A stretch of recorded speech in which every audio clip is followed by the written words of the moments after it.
On est parfois surpris de l'enterrement dans une église catholique de personnes dont on ignorait l'attachement à l'église. Effectivement, les mois et les années qui viennent de passer, il y a quand même eu des choses surprenantes. Tout récemment, nous avons eu l'enterrement très médiatique à Saint-Roch de Thierry Ardisson, auquel participaient ses 3 femmes successives, ce qui est quand même un petit peu curieux. Quelques semaines auparavant, il y a eu l'enterrement d'Olivier Marleix, donc décédé au mois de juillet. Je rappelle qu'Olivier Marleix a voté la constitutionnalisation de l'avortement d'une part, et d'autre part, c'est a priori suicidé par pendaison. Et puis, nous avions eu auparavant les funérailles religieuses de Jacques Chirac, qui a fait voter la dépénalisation de l'avortement, du président Giscard d'Estaing, également responsable du vote de cette loi, et puis dans un autre registre aussi, les funérailles religieuses de Gérard Collomb, donc ancien ministre de l'Intérieur, ancien maire de Lyon et surtout ancien membre du Grand Orient de France, qui n'est pas spécialement une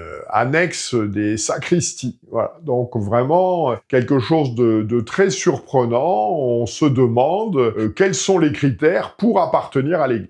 Alors justement, traditionnellement, on appartient à l'Église quand on professe la foi catholique, croire en la divinité du Christ. Quand on vit des sacrements, et en particulier on rentre dans l'Église par le sacrement du baptême, et puis le dernier critère de communion avec l'Église, c'est bien sûr la soumission à l'autorité hiérarchique de l'Église. C'est tout ça qui fait que vous êtes considéré comme en communion avec l'Église, comme membre de l'Église, mais là aussi, l'actualité nous a interrogés avec l'élection, mais depuis, elle est devenue démissionnaire. Elle a démissionné de Marine Rosset, donc comme présidente des Guides et Scouts de France, qui a été élue présidente d'un mouvement dit d'église, alors que de notoriété publique, elle vit en couple avec une autre femme. Elle a eu un enfant, donc a priori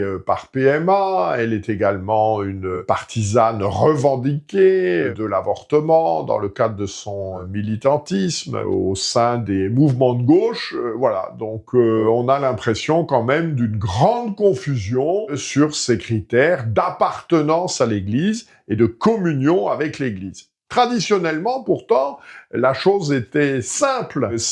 Nous avons cette déclaration dans l'encyclique Mystici Corporis du pape Pie XII en 1943 que nous dit le pape Pie XII, je le cite, « Seuls sont à proprement parler des membres de l'Église ceux qui ont reçu le baptême de régénération et professent la vraie foi, qui d'autre part ne sont pas, pour leur malheur, séparés de l'ensemble du corps, ou n'en ont pas été retranchés pour des fautes très graves par l'autorité légitime. » Donc on retrouve bien ce que je disais tout à l'heure, c'est la foi, les sacrements et le rattachement à l'autorité hiérarchique de l'Église. Alors ce qui était explicité, je dirais, de manière très précise dans le cadre du catéchisme de Saint Pie X, donc à des questions simples, il y avait quelques réponses simples et questions simples. Peut-on se sauver en dehors de l'Église catholique, apostolique et romaine? Et le catéchisme répondait non. Hors de l'Église catholique, apostolique et romaine, nul ne peut se sauver, comme nul ne peut se sauver du déluge, hors de l'arche de Noé,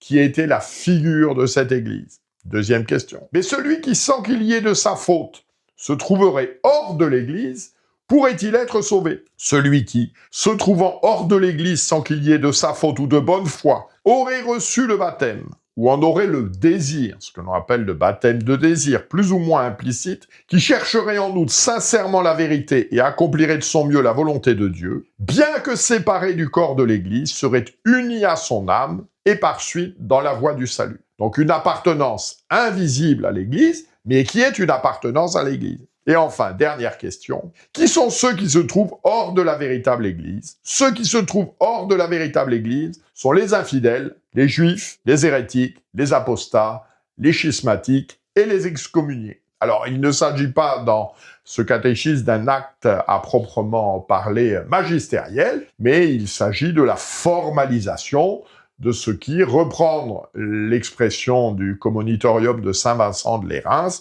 ce qui toujours, partout et par tout le monde a été cru. Ces critères ont-ils changé? Alors justement, cette chose simple, on appartenait à l'Église et la probabilité d'être sauvé était importante, mais on pouvait y appartenir de manière invisible. Le décret conciliaire sur l'œcuménisme, Unitatis Redintegratio, du 21 novembre 1964, introduit une notion tout à fait nouvelle. Je le cite. Des communautés considérables furent séparées de la pleine communion de l'Église catholique. Ceux qui croient au Christ et qui ont reçu validement le baptême se trouvent dans une certaine communion, bien qu'imparfaite, avec l'Église catholique. Ce qui est nouveau dans cette déclaration d'Unitatis Redintegratio, c'est qu'il y a des degrés d'appartenance à l'Église, alors que traditionnellement, on appartenait à l'Église ou on ne lui appartenait pas. Alors cette idée va être reprise dans une déclaration également conciliaire du même jour d'ailleurs, Lumen Gentium,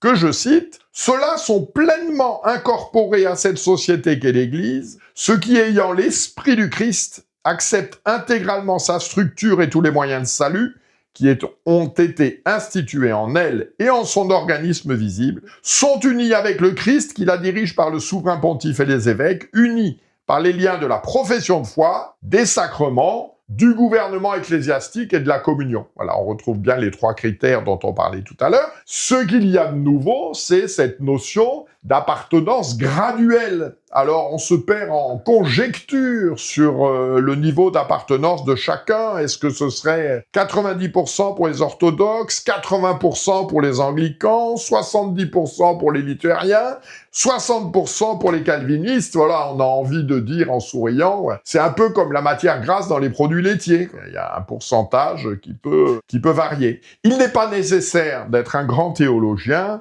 pour voir qu'il n'existe pas de continuité avec l'enseignement précédent. Alors là, bien sûr, l'enseignement de l'Église, il peut y avoir un développement, mais un développement homogène. C'est-à-dire, l'Église peut approfondir des mystères, mais elle ne peut pas, à un instant, dire le contraire de ce qui a été dit précédemment. D'ailleurs, reprécisons un petit peu ce que disait Mystici Corporis, parce que c'est la question de fond, c'est la question du salut, je cite Mystici Corporis. « Nul ne peut être sûr de son salut éternel, car, même si, par un certain désir et soin inconscient, ils se trouvent ordonnés au corps mystique du Rédempteur, ils sont privés de temps et de si grands secours et faveurs célestes, dont on ne peut jouir que dans l'Église catholique. Qu'ils entrent donc dans l'unité catholique, et que réunis avec nous dans le seul organisme du corps de Jésus-Christ, ils accourent tous vers le chef unique, en une très glorieuse société d'amour. » Voilà. Les nouveautés théologiques, donc on est bien obligé, en regardant les textes, de voir comme en rupture avec l'enseignement traditionnel, sont en particulier concrétisés dans le Code de droit canon, je cite, « sont pleinement dans la communion de l'Église catholique, voilà, pleinement dans la communion de l'Église catholique, sur cette terre,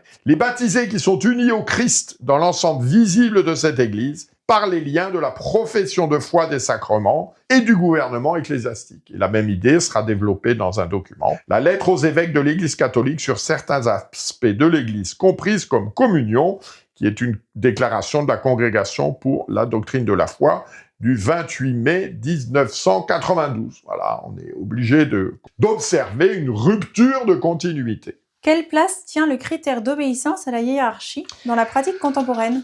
Alors, justement, une des grandes surprises, c'est que, logiquement, avec cette communion, je dirais, un petit peu à géométrie variable avec l'Église, on observe tout d'abord que des théologiens aux enseignements douteux ou franchement hétérodoxes sont maintenus dans la communion de l'Église, même s'ils sont parfois sanctionnés. On pense au père Teilhard de Chardin, au jésuite Karl Rahner, à Hans Kung, au père Leonardo Boff, à Eugène Drewermann. Voilà, tous ces gens ont été sanctionnés, mais n'ont pas été excommuniés. C'est quelque chose, ils ne sont pas, je dirais, retirés de la communion de l'Église.